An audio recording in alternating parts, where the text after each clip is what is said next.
السلام عليكم ورحمة الله وبركاته. الله أكبر الله أكبر الله أكبر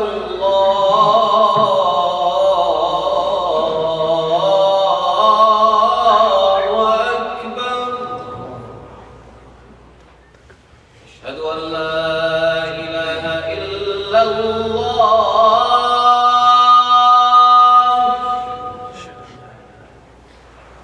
أشهد أن لا إله إلا الله. أشهد أن محمدًا رسول الله.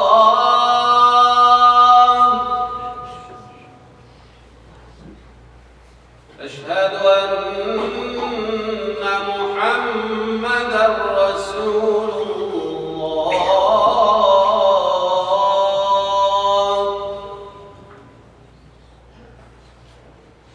حي على الصلاة.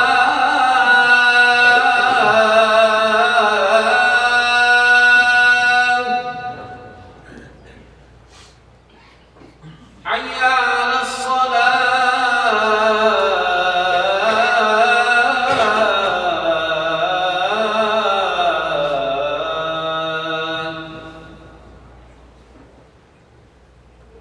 حي على الفلاح.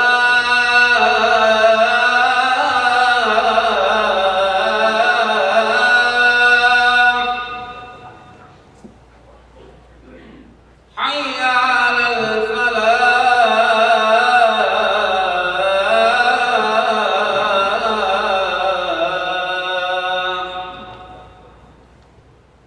الله أكبر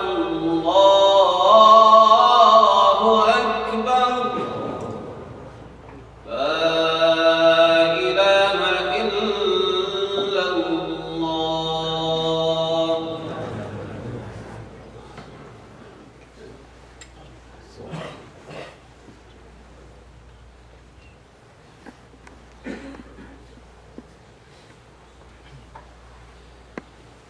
إن الحمد لله نحمده تعالى ونستغفره ونستهديه ونعوذ بالله من شرور أنفسنا ومن سيئات أعمالنا.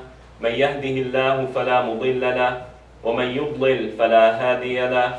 وأشهد أن لا إله إلا الله وحده لا شريك له وأشهد أن محمدًا عبد الله ورسوله أرسله بالهدى ودين الحق ليظهره على الدين كله وكفى بالله شهيدا.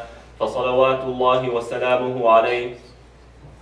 We always begin by asking Allah subhanahu wa ta'ala, by praising Him and giving Him thanks for the blessing of Islam. And we ask Allah subhanahu wa ta'ala to help us overcome our shortcomings, to overcome the evil within ourselves, and to overcome any mistakes that we may have done. يا أيها الناس اتقوا ربكم الذي خلقكم من نفس واحدة وخلق منها زوجها وبث منهما رجالا كثيرا ونساء واتقوا الله الذي تساءلون به والأرحام إن الله كان عليكم رقيبا. يا أيها الذين آمنوا اتقوا الله وقولوا قولا سديدا يصلح لكم أعمالكم ويغفر لكم ذنوبكم ومن يطع الله ورسوله فقد فاز فوزا عظيما. We ask Allah subhanahu wa ta'ala to provide us with piety, with taqwa, the ability to protect ourselves from shortcomings, from sin, and to be able to perform and fulfill our religious obligations. And those who perform taqwa and apply it in their lives, then Allah subhanahu wa ta'ala rewards them by giving them sadad, accuracy in their actions, accuracy in their words, meaning they say that which is right and they refrain from that which is wrong. They do that which is right, that which is truth, that which is just, and they refrain from that which is false and that which is unjust. Before we begin, I'd like to ask everyone, brothers and sisters, to please move forward, fill in any gaps. Alhamdulillah, it's Ramadan and the blessings of Ramadan are upon us.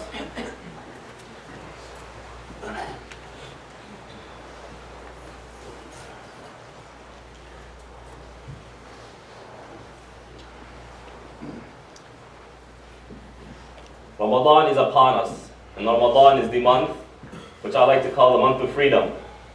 It is شهر رمضان الذي أنزل فيه القرآن هدى للناس وبينات من الهدى والفرقان. The month of Ramadan gave us two blessings, the two greatest blessings we have. There are no two blessings greater than these two blessings. Number one, the Quran, the word of Allah subhanahu wa ta'ala that we have, that we possess, that is protected, preserved by Him, that contains the Furqan, truth. It helps us distinguish truth from falsehood. It helps us determine that which is right, that which is wrong, that which is just, and that which is unjust.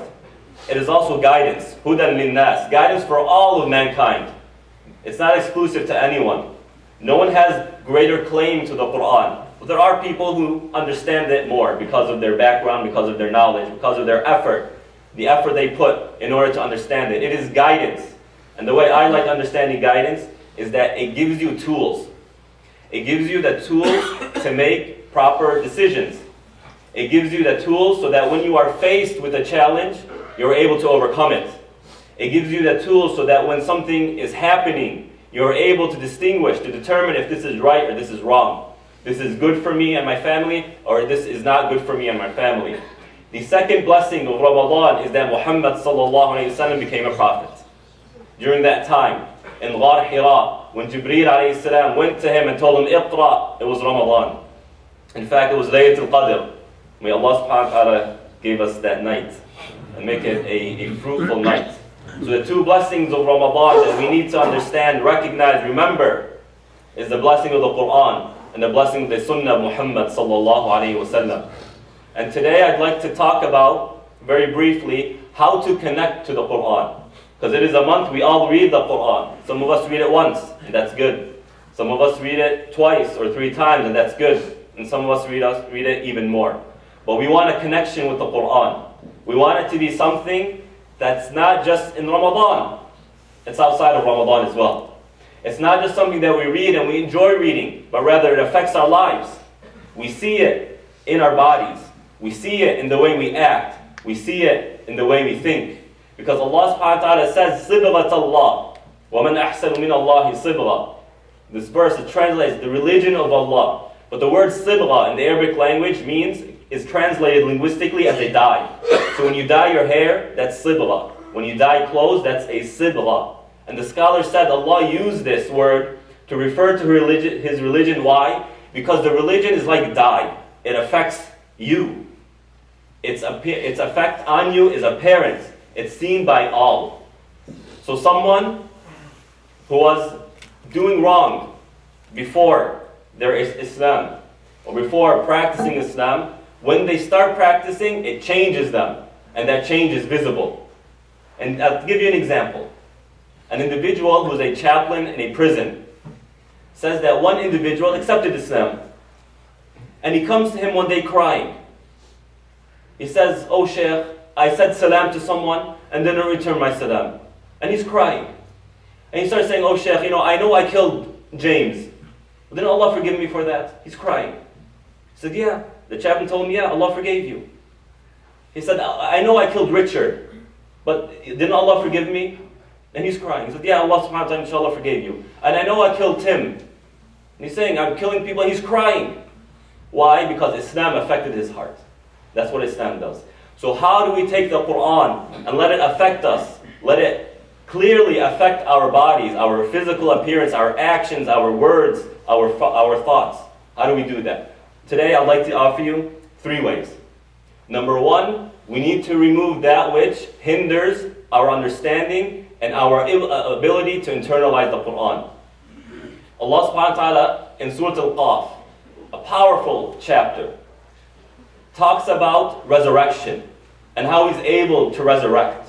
And He talks about the realities of the Day of Judgment, the hellfire and paradise, and who goes to where, and the situation of people on that day.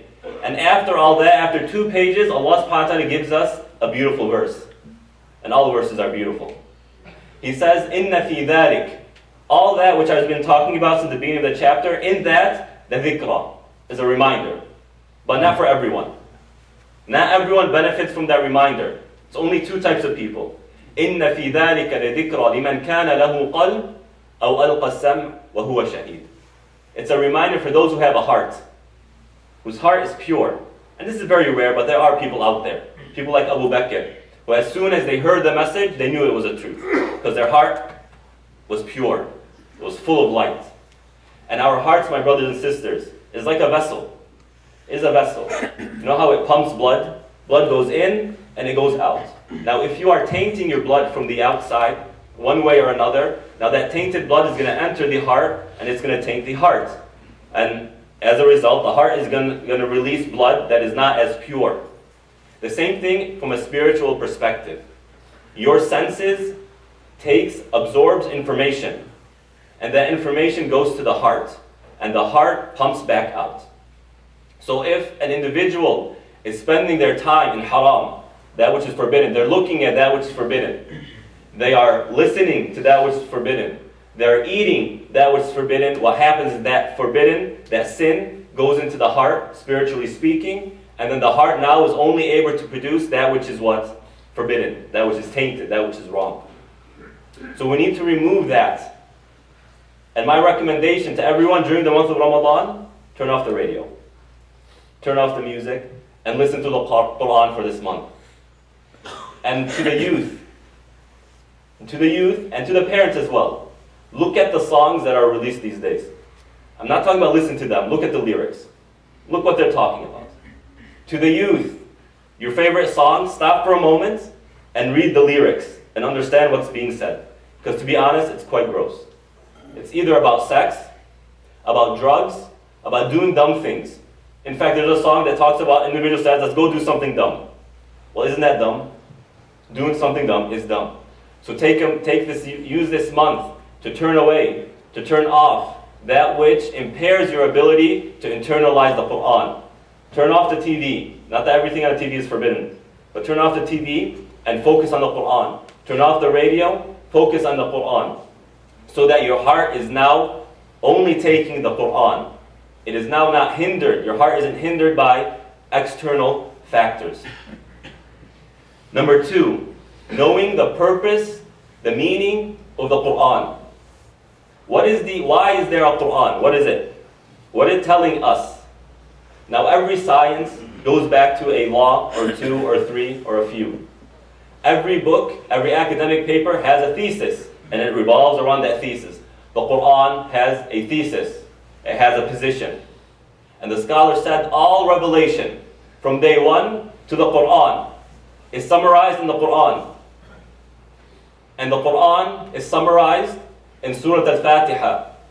And Surah Al-Fatiha is summarized in the verse إِيَّاكَ نَعْبُدُ وَإِيَّاكَ نَسْتَعِينُ. It is you alone we worship. It is you alone we seek help from. This is the Quran. The Quran is Tawheed. It's monotheism. The Quran is about knowing Allah and understanding your relationship to Him. So it's you alone we worship. That is our relationship to Allah subhanahu wa ta'ala. We come close to Him by worship. And this is what Allah told Musa alayhi salam. إِنَّنِي أَنَا اللَّهُ لَا إِلَهَ إِلَّا أَنَا فَاعْبُدِنِي وَأَقِمِ الصَّلَاةَ لِذِكْرِي. I am Allah. There is nothing worthy of worship except me. And if you want to connect with me, then establish prayer. That's how you reach me. And Allah subhanahu wa ta'ala's relationship to us is that He helps us. Is that He provides us. He is Al-Qayyum, the one who sustains us and provides us and takes care of us. That if we make a dua, He answers it. And if we need anything, He is there for us. And if we make a mistake, He tells us, come to me and I will solve your problem. He tells you, come to me and I will forgive your sin. أَفِي اللَّهِ شَكْ فَاطِرِ السَّمَاوَاتِ وَالْأَرْضِ يَدْعُوكُمْ لِيَغْفِرَ لَكُمْ مِنْ ذُنُوبِكُمْ. Is there doubt in Allah subhanahu wa ta'ala? This is in the Quran, Surah Ibrahim. The messengers are talking to their people. Do you doubt Allah subhanahu wa ta'ala? Do you doubt Him? The one who created the heavens and the earth. He is calling you to come to Him. He's calling you to forgive Him. Normally when we make a mistake, we need to go to and do whatever we need to do. If we wrong someone, we need to go to that person who was wrong. Allah doesn't work that way. He's telling, I'm calling you to me so that I can solve your problems, so that I can forgive your sins. So the Quran is about your relationship with Allah, the one that is based on monotheism, that there's nothing worthy of worship except Him. And every verse in the Quran revolves around this, one way or another. So there are either verses talking about monotheism, such as Surah Ayatul Kursi, Allahu la ilaha illa huwa al-hayyul qayyum. It's all about Allah subhanahu wa ta'ala's worthiness of worship. Or it's talking about the false deities, that they are false and why they are false. And Allah subhanahu wa ta'ala gives us the arguments against such claims. He forbids us from shirk, worshipping other than Him. Or there are verses about acts of worship, because that's how we establish our relationship with Allah subhanahu wa ta'ala. Through prayer, through fasting, through zakah, through charity, through hajj. Or it's telling us, or forbidding us from certain acts. Do not drink alcohol. Do not gamble. Because these things hinder our relationship with Allah subhanahu wa ta'ala. It hinders our ability to connect with Him. And in that is a lot of harm for us. Because we gain strength when we are with Allah subhanahu wa ta'ala. We gain insight when we are with Allah. We gain freedom when we are with Allah subhanahu wa ta'ala. So these things take you away from Him, and therefore they are forbidden. Or there are verses talking about hell and heaven, and the realities of the next life, the day of judgment. And those who will enter paradise are the people of La ilaha illallah. From Adam alayhi salam until the judgment, the day of judgment, anyone who believes in the oneness of Allah subhanahu wa ta'ala, His worthiness of worship, then they are the ones who enter paradise. And those who turn away from it, they heard the truth, they heard the message of the messengers, and they turn away from it knowing what it means, then these are the people who get punishment. Or they're talking about worldly affairs. Now this is a little bit interesting. What do worldly affairs have to do with our relationship with Allah subhanahu wa ta'ala? When you're talking about business, commerce, we're talking about nikah, marriage, divorce, the penal system, what does that have to do with our relationship? Where's the spirituality in that? In order for this world to be stable, we need laws. And if it wasn't stable, then how are we going to find the time to worship Allah subhanahu wa ta'ala? So the Quran in its entirety revolves around monotheism. And these are the words, the thoughts of Imam al-Ghazali rahimahullah in his book Jawahir al-Quran, the jewels of the Quran. Number 3 is that we need to internalize the Quran. What I mean by that is that when you listen to the Quran and look at its meanings, we need to see the effects of it on ourselves. When we hear the verses, Ya ayyuhalladhina amanu, O you who believe, it's no longer just words. It's something that moves your heart. It's something that's going to result in something physical, something tangible, an action, a good deed. يا أيها الذين آمنوا اركعوا واسجدوا واعبدوا ربكم وافعلوا الخير لعلكم تفلحون. O you who believe, pray. O you who believe, bow and prostrate and worship your Lord and do good. It's no longer just our physical body saying Allahu Akbar and we're bowing and prostrating. Rather, our hearts are with us. That before our physical body does what we do, our hearts are bowing to Allah. Our hearts are prostrating to Allah. Give your acts of worship meaning. Give your acts of worship spirit. Don't let it be simply a physical act. We are not just fasting to abstain from food and drink and there are health benefits. Yes, there are. But it's more than that.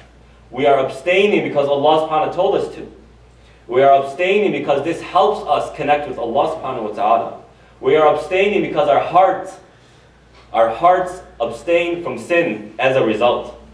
Our hearts are cleared for the sake of Allah subhanahu wa ta'ala, so that when we listen to the Quran, it has more of an effect upon us. Internalize the Quran because the Quran was meant for you. The Quran was meant to make things good for you, to resolve your problems. And Allah subhanahu wa ta'ala tells us, the Quran is for you. الْيَوْمَ أَكْمَلْتُ لَكُمْ دِينَكُمْ وَأَتْمَمْتُ عَلَيْكُمْ نِعْمَتِي وَرَضِيتُ لَكُمْ الْإِسْلَامِ. That today I have perfected for you your religion. Today I have perfected for you your religion. And I have completed for you my favor. And I have accepted, I am pleased with Islam for you as a religion. It's for you. So it's in your own benefit that even outside of Ramadan, you continue using the Quran as something to excel with, as something to benefit yourself with. أقول قولي هذا وأستغفر الله لي ولكم.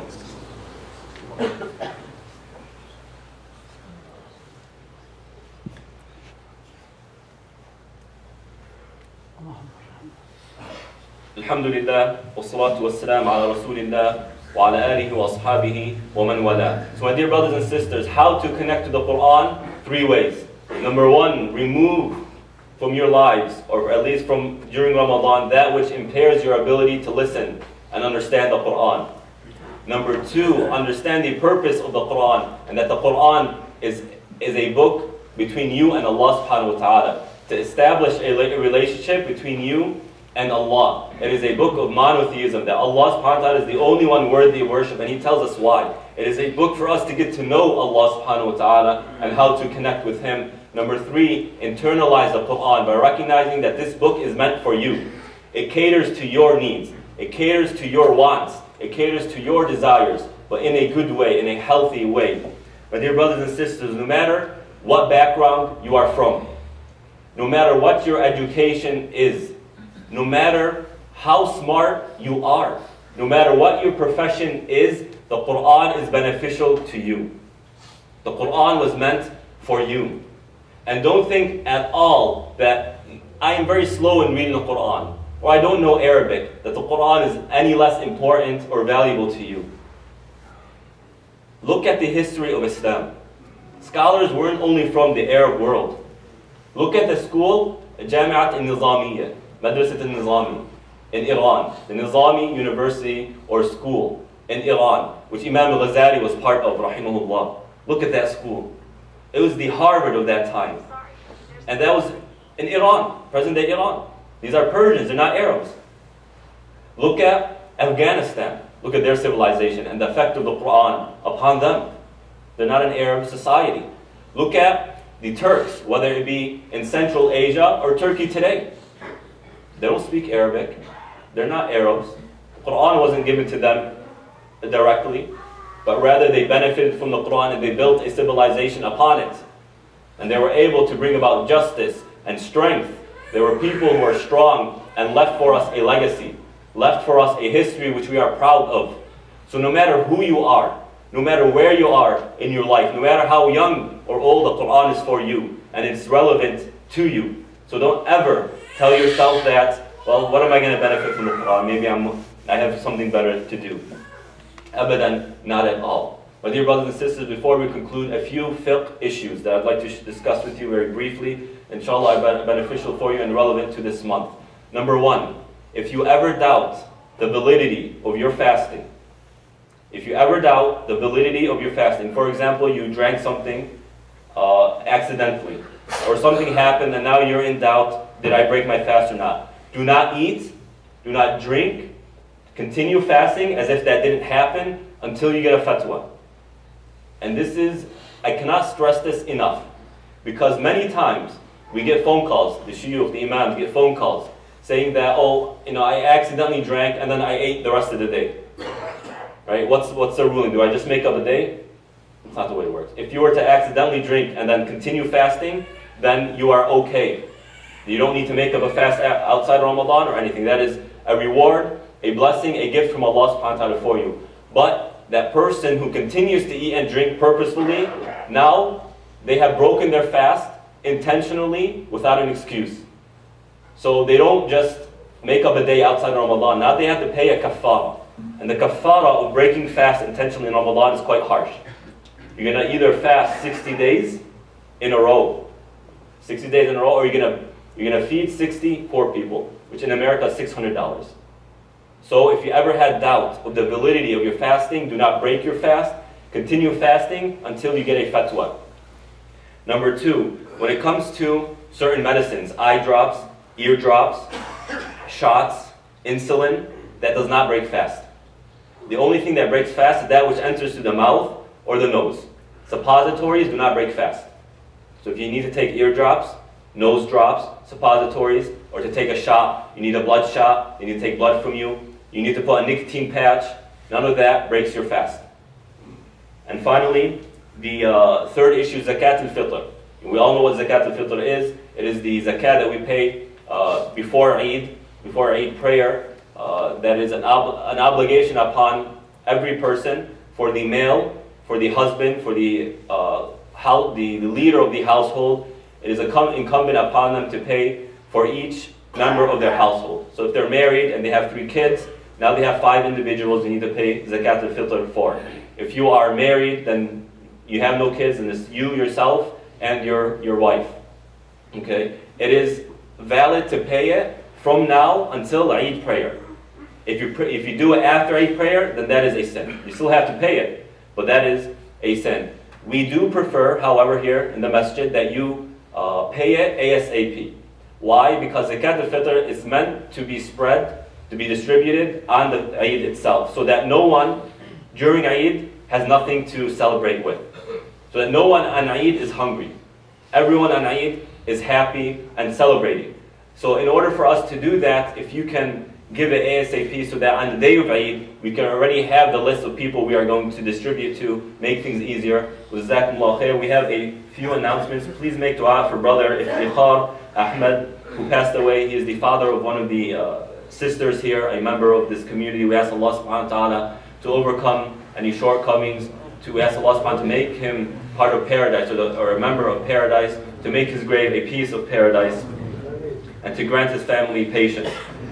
Remember to purchase your weekend community iftar tickets outside. They're $8 per person. They are on Saturdays and Sundays. Again, you can purchase them at the office or outside at the table. Pillars Academy graduation gala is on May 25th at 5 p.m.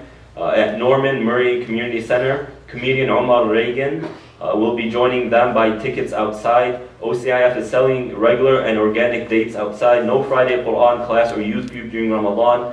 OCIF offers communities and classes for ages 3 to 14. From ages 3 to 14-year-old.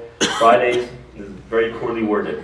Okay, OCIF has programs on Fridays and Saturdays for 3 to 14-year-olds. Right, you can get more information on the projector, the TV outside. Also, the youth group Tarawih Night Live. The youth group will be on Fridays and Saturdays. Okay, this is for the junior high group, 5th to 8th grade. And it will be held, inshallah, after Isha prayer, upstairs in the library. For the high school students, last year we did have one. This year, join the Tarawih with the community. Get that feel of the community and worship Allah subhanahu wa ta'ala. اللهم اغفر للمسلمين والمسلمات والمؤمنين والمؤمنات الأحياء منهم والأموات إنك سميع قريب مجيب الدعوات يا رب العالمين.